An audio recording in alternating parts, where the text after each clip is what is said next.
कौवा ने बताया, जिंदगी में खुश रहना चाहते हो तो ये 4 बातें याद कर लो। नमस्कार प्रिय दर्शकों, स्वागत है आप सबका हमारे चैनल रिया टून्स में। अगर आप एक सच्चे सनातनी हैं और भगवान भोलेनाथ में विश्वास रखते हैं तो वीडियो को लाइक करें और हमारे चैनल रिया टून्स को सब्सक्राइब करें। आज की जो कहानी है वो बड़ा ही मोटिवेशनल और ज्ञानवर्धक है, इसलिए इस कहानी को पूरा सुने, क्योंकि गरुड़ पुराण में कहा गया है कि जो कथा बीच में छोड़ी जाती है वो पाप का कारण बनती है। तो चलिए शुरू करते हैं आज की यह प्यारी सी कहानी। गांव के किनारे बहती नदी के पास एक बड़ा सा पीपल का पेड़ था, जिसकी घनी छांव में कई पक्षी बसेरा करते थे। उन्हीं में से एक था एक बूढ़ा कौवा, जिसे गांव के लोग बाबा कौवा के नाम से जानते थे। बाबा कौवा की उम्र काफी हो चली थी, परंतु उसकी आंखों में आज भी वही तेज था। वह गांव के बच्चों को कहानियां सुनाया करता और बड़े बुजुर्ग उसकी बातों को ध्यान से सुनते थे, क्योंकि उसमें जीवन का गहरा अनुभव था। एक दिन गांव का एक युवक राहुल उदास मन से पीपल के नीचे बैठा हुआ था। उसकी आंखों में चिंता की लकीरें थीं और वह बार बार आहें भर रहा था। बाबा कौवा ने उसे देखा और पास आकर बैठ गया। क्या बात है बेटा, इतने दुखी क्यों लग रहे हो? बाबा कौवा ने पूछा। राहुल ने एक लंबी सांस ली और कहा, बाबा, मेरी जिंदगी में कुछ भी अच्छा नहीं हो रहा। पढ़ाई में मन नहीं लगता, घर की हालत भी ठीक नहीं है और ऊपर से दोस्त भी धोखा दे गए। ऐसा लगता है कि भगवान ने मेरे साथ ही अन्याय किया है। बाबा कौवा मुस्कुराए और बोले, क्या तुमने कभी इस पीपल के पेड़ को गौर से देखा है? राहुल ने पेड़ की ओर देखा और कहा, हाँ, यह तो बहुत पुराना पेड़ है। इसकी जड़ें गहरी हैं और शाखाएं बहुत ऊंची फैली हुई हैं। सही कहा, बाबा कौवा बोले, लेकिन क्या तुम जानते हो कि इसने कितनी आंधियां सही हैं, कितने गर्मियों के थपेड़े झेले हैं, कितनी बार बारिश की बौछारों में भीगा है, फिर भी यह शिकायत नहीं करता। यह हर मौसम में खुद को ढाल लेता है और वही इसकी ताकत है। राहुल ने चौंक कर बाबा कौवा की तरफ देखा। बाबा कौवा ने आगे कहा, अगर यह पेड़ शिकायत करने लगे कि मुझे धूप बहुत लगती है या मुझे बारिश में ठंड लगती है, तो क्या यह इतना बड़ा हो पाता? शायद नहीं। राहुल ने धीरे से कहा, बिल्कुल, जिंदगी में भी कुछ ऐसा ही होता है। अगर तुम हर छोटी बड़ी परेशानी पर शिकायत करने लगोगे तो तुम कभी खुश नहीं रह पाओगे। खुश रहने की कुंजी है हर हाल में संतुष्ट रहना और जो है उसी में खुश रहने की कोशिश करना। राहुल सोच में पड़ गया। उसने कभी इस नजरिए से नहीं सोचा था। बाबा कौवा ने फिर कहा, देखो बेटा, जब भी तुम्हें लगे कि जिंदगी तुम्हारे खिलाफ जा रही है तो एक पल के लिए सोचो, क्या सिर्फ शिकायत करने से कुछ बदल जाएगा? अगर नहीं तो फिर शिकायत करने से क्या फायदा? राहुल को अब धीरे धीरे बात समझ में आने लगी थी। उसने सिर हिलाकर कहा, तो बाबा, अगर हम शिकायत करना छोड़ दें और जो कुछ हमारे पास है उसमें खुश रहना सीखें तो हम सच में खुश रह सकते हैं। बिल्कुल, यही पहला सबक है खुश रहने का। शिकायत करना छोड़ो, हर हाल में खुश रहो। राहुल बाबा कौवा की बातों को मन ही मन दोहराने लगा। शिकायत करना छोड़ो, हर हाल में खुश रहो। उसके चेहरे पर अब पहले जैसी निराशा नहीं थी। ऐसा लग रहा था जैसे उसके दिल पर रखा बोझ हल्का हो गया हो। बाबा कौवा उसकी आंखों में झलकती नई उम्मीद को देखकर मुस्कुराए और बोले, अब मैं तुम्हें दूसरी बात बताने वाला हूं जो तुम्हारी जिंदगी बदल सकती है। राहुल ध्यान से सुनने के लिए तैयार हो गया। गांव के कुछ और लोग भी पास आकर बैठ गए थे, क्योंकि बाबा कौवा की बातें सिर्फ राहुल के लिए ही नहीं बल्कि हर किसी के लिए कीमती थी। बाबा कौवा ने अपनी चोंच से पंख ठीक किए और आसमान की तरफ देखा। हल्की ठंडी हवा बह रही थी, जिससे पीपल के पत्ते सरसराने लगे। उन्होंने अपनी भारी आवाज में बोलना शुरू किया, बेटा, सबसे बड़ी गलती जो इंसान करता है वो यह है कि वह अपनी तुलना दूसरों से करता रहता है। राहुल ने चौंक कर पूछा, लेकिन बाबा, अगर हम दूसरों से तुलना नहीं करेंगे तो हम आगे कैसे बढ़ेंगे? बाबा कौवा हल्का सा हंसे और बोले, आगे बढ़ने के लिए तुलना की जरूरत नहीं बल्कि खुद को बेहतर बनाने की जरूरत होती है। मैं तुम्हें एक छोटी सी कहानी सुनाता हूँ। राहुल और बाकी गांव वाले ध्यान से सुनने लगे। एक जंगल में एक छोटी सी गौरैया रहती थी। वह बहुत मेहनती थी, लेकिन जब भी वह आसमान में उड़ती उसे लगता कि वह ज्यादा ऊंचाई तक नहीं उड़ पाती।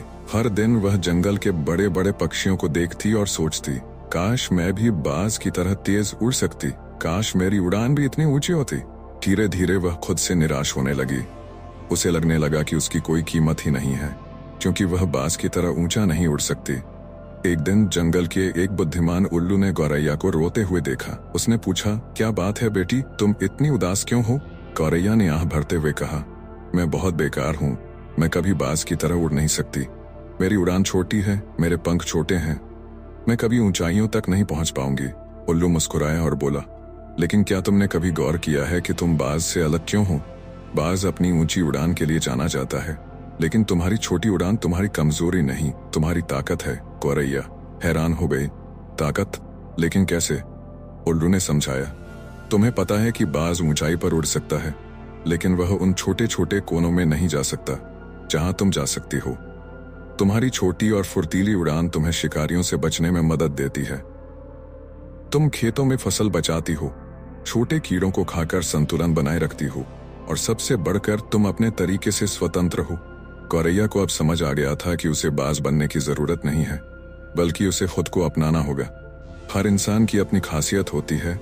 बाबा कौवा ने राहुल की तरफ देखा और कहा, देखो बेटा, इसी तरह हर इंसान की अपनी खासियत होती है। अगर कोई दौड़ने में तेज है तो कोई सोचने में तेज है, अगर कोई अमीर है तो कोई खुशमिजाज है, अगर कोई पढ़ाई में अच्छा है तो कोई कला में निपुण है। अगर तुम अपनी तुलना दूसरों से करोगे तो तुम्हें हमेशा लगेगा कि तुम किसी चीज में पीछे हो, लेकिन असल में तुम अपने हिसाब से बेहतरीन हो। राहुल ने सिर हिलाया और सोचा कि यह बात कितनी सही है। वह हमेशा अपने दोस्तों से अपनी तुलना करता था। किसी के पास उससे अच्छा फोन था, कोई उससे ज्यादा स्मार्ट दिखता था, तो कोई उससे ज्यादा अच्छे नंबर लाता था, लेकिन उसने कभी यह नहीं सोचा था कि उसके पास भी कुछ खास हुनर हो सकते हैं। बाबा कौवा ने आगे कहा, अगर तुम खुश रहना चाहते हो तो यह समझ लो कि तुम्हारी तुलना सिर्फ खुद से होनी चाहिए।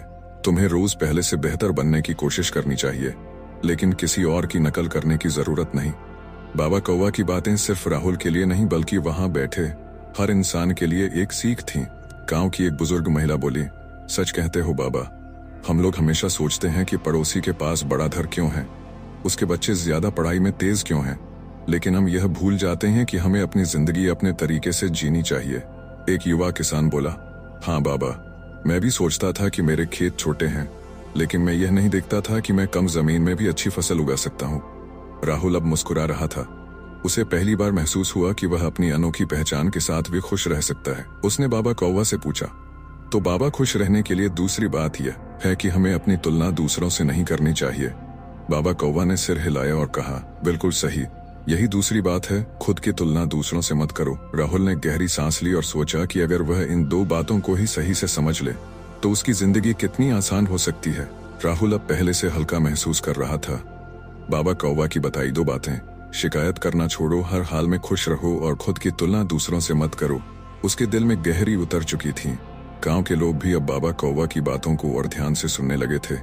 सबको लग रहा था कि इन साधारण सी बातों में बहुत गहरा अर्थ छिपा हुआ है। राहुल ने उत्सुकता से पूछा, बाबा, अब तीसरी बात क्या है? बाबा कौवा हल्का सा मुस्कुराए और बोले, सब्र रखो और अपने समय का इंतजार करो। राहुल थोड़ा चौंका, मतलब? बाबा कौवा ने अपने पंख फड़फड़ाए और बोलना शुरू किया, एक समय की बात है। बाबा कौवा ने कहना शुरू किया, एक जंगल में एक आम का पेड़ था। वह बहुत घना और बड़ा था। उसके आसपास कई छोटे छोटे पौधे और बेलें उग रही थीं। उन्हीं में से एक था एक नन्हा बांस का पौधा। यह बांस का पौधा बहुत बेचैन रहता था। वह आम के पेड़ को देखकर सोचता, मैं कब बड़ा होऊंगा, मैं कब इस आम के पेड़ की तरह ऊंचा और मजबूत बनूंगा, मुझे भी जल्दी बड़ा होना है। उसने कई बार तेजी से बढ़ने की कोशिश की, लेकिन उसके तने पतले थे और उसकी जड़ें बहुत गहरी नहीं थीं। जब भी तेज हवा चलती तो वह लड़खड़ा जाता। एक दिन उसने आम के पेड़ से शिकायत की, तुम तो कितने बड़े हो, लेकिन मैं अब तक इतना छोटा हूँ, मुझे यह सब अच्छा नहीं लग रहा। आम के पेड़ ने मुस्कुराकर कहा, बेटा, तुम्हें सब्र रखना होगा, हर चीज का अपना समय होता है। बांस का पौधा उदास हो गया, लेकिन फिर भी उसने अपने मन में धैर्य बनाए रखा। सालों बीत गए, धीरे धीरे बांस की जड़ें गहरी होने लगीं, उसका तना मजबूत होने लगा, और एक दिन वह इतनी तेजी से बढ़ा कि जंगल का सबसे ऊंचा पौधा बन गया। अब तेज हवाएं भी उसे नहीं गिरा पाती थीं। उसने तब समझा कि आम का पेड़ सही कह रहा था। अगर उसने बिना सब्र रखे जल्दबाजी की होती तो शायद वह इतना मजबूत कभी नहीं बन पाता। बाबा कौवा ने राहुल की तरफ देखा, बेटा, जिंदगी में भी कुछ ऐसा ही होता है।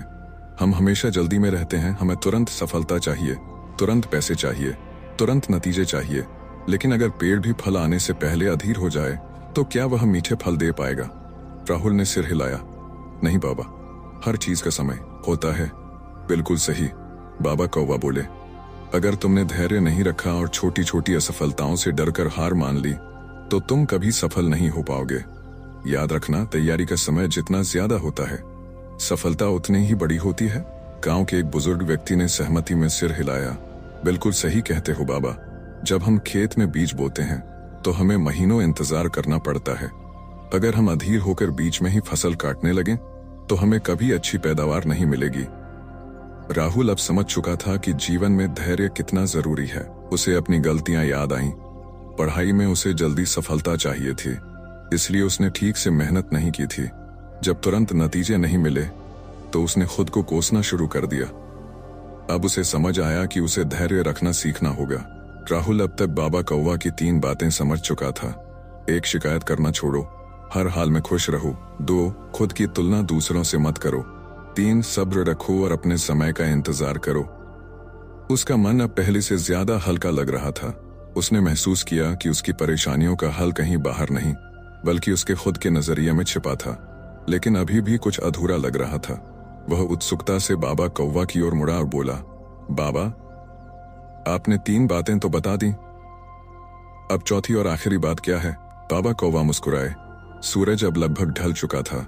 आसमान गुलाबी और नारंगी रंगों में रंगा हुआ था।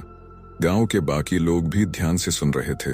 बाबा कौवा ने आसमान की तरफ देखा और फिर राहुल की ओर देखकर बोले, बेटा, सबसे महत्वपूर्ण बात यह है कि तुम जीवन में सीखना कभी मत छोड़ो। राहुल थोड़ा चौंका। सीखना? लेकिन हम तो स्कूल में पढ़ते ही हैं, फिर यह बात अलग क्यों है? बाबा कौवा हंसे और बोले, सीखने का मतलब सिर्फ किताबें पढ़ना नहीं होता, बल्कि हर दिन हर अनुभव से कुछ नया सीखना भी होता है। जब इंसान यह मान लेता है कि उसे सब कुछ आ गया है, तब उसकी असली हार शुरू होती है। राहुल और बाकी गांव वाले ध्यान से सुनने लगे। एक जंगल में एक शेर था। वह बहुत ताकतवर था। पूरे जंगल पर उसका राज था। लेकिन धीरे धीरे वह अहंकारी होता गया। उसे लगता था कि वह सबसे ज्यादा ताकतवर है, इसलिए उसे कुछ सीखने की जरूरत नहीं। एक दिन जंगल में एक चालाक खरगोश आया। उसने देखा कि शेर बहुत गर्वीला है। वह मुस्कुराया और बोला, महाराज, क्या मैं आपको एक खेल में हरा सकता हूं? शेर हंसा। तुम जैसे छोटे खरगोश मुझ जैसे महान शेर को हरा सकते हो? खरगोश ने कहा, अगर आप मानते हैं कि आपको सब कुछ आता है तो फिर आप यह चुनौती स्वीकार करेंगे। शेर को अपनी शक्ति पर बहुत भरोसा था। उसने कहा, ठीक है, बताओ क्या करना है। खरगोश ने एक तालाब की ओर इशारा किया और बोला, अगर आप इस तालाब के किनारे खड़े होकर पानी में देखेंगे तो आपको वहां एक और शेर दिखाई देगा। अगर आप उस शेर को हरा सके तो मैं मान लूंगा कि आप सबसे महान हैं। शेर तालाब के पास गया और पानी में झांका। उसे वहां अपनी ही परछाई दिखी, लेकिन उसने सोचा कि यह कोई दूसरा शेर है। गुस्से में आकर उसने पानी में छलांग लगा दी, लेकिन जैसे ही वह कूदा, पानी में हलचल मच गई और परछाई गायब हो गई। खरगोश हंसते हुए बोला, महाराज, यह तो आपकी ही परछाई थी। आपने बिना सोचे समझे इसे हकीकत मान लिया और बेवजह पानी में कूद पड़े। शेर को अपनी गलती का एहसास हुआ। उसने समझ लिया कि ज्ञान कभी पूरा नहीं होता। अगर वह थोड़ा धैर्य रखता और सोचता तो वह बेवजह मूर्ख न बनता। बाबा कौवा ने राहुल की तरफ देखा और बोले, इस कहानी से क्या समझ आया? राहुल सोच में पड़ गया। फिर बोला, यह कि हमें हमेशा सीखते रहना चाहिए। अगर हम सोचने लगें कि हमें सब कुछ आ गया है तो हम गलतियां करने लगेंगे। बिल्कुल सही, बाबा कौवा ने सिर हिलाया। हर दिन जिंदगी हमें कुछ सिखाती है। कभी हमारी गलतियां हमें सबक देती हैं तो कभी हमारी सफलताएं। लेकिन सबसे जरूरी बात यह है कि हमें सीखना बंद नहीं करना चाहिए। अगर किसान यह सोचे कि उसने खेती के बारे में सब कुछ सीख लिया है और नई तकनीकें अपनाने से इनकार कर दे तो क्या होगा? गांव के एक किसान ने सिर हिलाया और कहा, तब तो हमारी फसल अच्छी नहीं होगी और हम बाकी किसानों से पीछे रह जाएंगे। बिल्कुल, बाबा कौवा बोले। इसी तरह अगर विद्यार्थी यह सोच ले कि उसे सब कुछ आता है और वह पढ़ाई छोड़ दे तो क्या वह सफल हो पाएगा? राहुल तुरंत बोला, नहीं बाबा, उसे नई चीजें सीखनी होंगी, तभी वह आगे बढ़ेगा। यही बात हर इंसान पर लागू होती है। बाबा कौवा ने समझाया, अगर तुम खुश रहना चाहते हो तो हर दिन कुछ नया सीखने की आदत डालो। यह नया अनुभव हो सकता है, कोई नया हुनर हो सकता है, या फिर जीवन का कोई नया सबक। अब राहुल को चारों बातें अच्छी तरह समझ आ गई थीं। उसने सोचा कि अगर वह इन चारों चीजों को अपनी जिंदगी में अपना ले तो उसकी जिंदगी सच में बदल सकती है। 1. शिकायत करना छोड़कर हर हाल में खुश रहना। 2. खुद की तुलना दूसरों से नहीं करना बल्कि खुद को बेहतर बनाना। 3. धैर्य रखना और अपने समय का इंतजार करना। 4. हर दिन कुछ नया सीखना। गांव के बाकी लोग भी इन बातों से बहुत प्रभावित हुए। सबको महसूस हुआ कि ये छोटी छोटी बातें ही जिंदगी को खुशहाल बना सकती हैं। राहुल ने बाबा कौवा के सामने हाथ जोड़कर कहा, बाबा, आपने मेरी जिंदगी बदल दी। अब मैं कभी शिकायत नहीं करूंगा, सब्र रखूंगा और हर दिन कुछ नया सीखूंगा। बाबा कौवा मुस्कुराए और बोले, बेटा, खुश रहना एक कला है और यह तुम्हारे ही हाथ में है। अगर तुम इन 4 बातों को याद रखोगे तो जिंदगी में कोई भी परेशानी तुम्हें दुखी नहीं कर पाएगी। गांव के लोग भी बाबा कौवा का धन्यवाद करने लगे। सबको लग रहा था कि वे आज कुछ बहुत जरूरी सीख कर जा रहे हैं। इस कहानी से हमें यह सीख मिलती है कि खुश रहने के लिए हमें अपनी सोच बदलनी होगी। जिंदगी में हमेशा उतार चढ़ाव आएंगे, लेकिन अगर हम शिकायत करना छोड़ दें, दूसरों से अपनी तुलना न करें, धैर्य रखें और हमेशा सीखते रहें, तो हम हर परिस्थिति में खुश रह सकते हैं। यही असली सफलता है, खुश रहना और हर दिन बेहतर बनना। प्रिय दर्शकों, हमारी आज की कहानी यहीं पर समाप्त होती है। हम उम्मीद करते हैं कि आपको हमारी आज की कहानी पसंद आई होगी और आप इस कहानी से ढेर सारी प्रेरणा लेंगे। कहानी पसंद आई हो तो वीडियो को लाइक करें और हमारे चैनल रिया टून्स को सब्सक्राइब करें। मिलते हैं अगले वीडियो में, तब तक के लिए नमस्कार। जय श्री कृष्ण।